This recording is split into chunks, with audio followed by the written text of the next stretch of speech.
বিশ্বের কয়েকটি দেশে ধর্ষণের সর্বোচ্চ সাজা মৃত্যুদণ্ড। আন্দোলনকারীদের দাবির মুখে বাংলাদেশেও বিষয়টি বিবেচনা করা হবে বলে জানিয়েছেন আইনমন্ত্রী আনিসুল হক।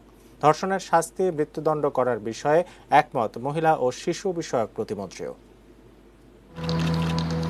সৌদি আরব, সংযুক্ত আরব আমিরাত, মিশর, ইরান, আফগানিস্তান, উত্তর কোরিয়া সহ বিশ্বের কয়েকটি দেশে যে কোনো বয়সের নারী ধর্ষণের সর্বোচ্চ সাজা মৃত্যুদণ্ড। আমাদের পাশের দেশ ভারতে ধর্ষণের সর্বোচ্চ শাস্তি মৃত্যুদণ্ড রয়েছে শুধুমাত্র ১২ বছরের কম বয়সী শিশু ধর্ষণের ক্ষেত্রে। ২০০০ সালে নারী ও শিশু নির্যাতন দমন আইন অনুযায়ী বাংলাদেশে ধর্ষণের সর্বোচ্চ সাজা যাবজ্জীবন কারাদণ্ড। তবে নারী ও শিশু যদি গ্যাংরেপের শিকার হন সেক্ষেত্রে মৃত্যুদণ্ডের বিধান রয়েছে।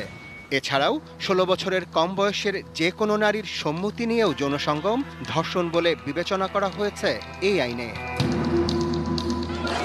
দেশজুড়ে সাম্প্রতিক ধর্ষণ বিরোধী আন্দোলনে বাংলাদেশেও যে কোনো বয়সী নারী ধর্ষণের সর্বোচ্চ সাজা মৃত্যুদণ্ড করার দাবি তুলেছেন আন্দোলনকারীরা। এই প্রসঙ্গেই টেলিফোনে এটিএন নিউজকে দেয়া সাক্ষাৎকারে আইনমন্ত্রী জানিয়েছেন বিষয়টি তারা বিবেচনা করবেন। যে জনগণ যখন দাবি তুলেছে, এই দাবির পরিপ্রেক্ষিতে আমরা এটা বিবেচনা করব যে শাস্তি বাড়ানো যায় কিনা, এর ভালো মন্দ দিক আমরা দেখে তারপরে এই ব্যাপারে সিদ্ধান্ত। এদিকে আন্দোলনকারীদের এই দাবির সঙ্গে একমত মহিলা ও শিশু বিষয়ক প্রতিমন্ত্রী। আমি তো মনে করি যে ধর্ষণকারী যদি প্রমাণিত হয় তাইলে অবশ্যই তার ফাঁসি হওয়া উচিত।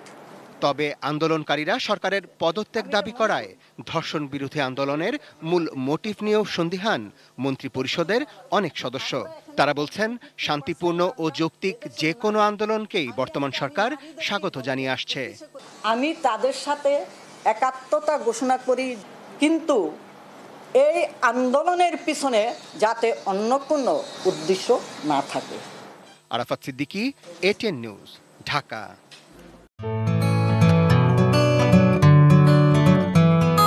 Thank you.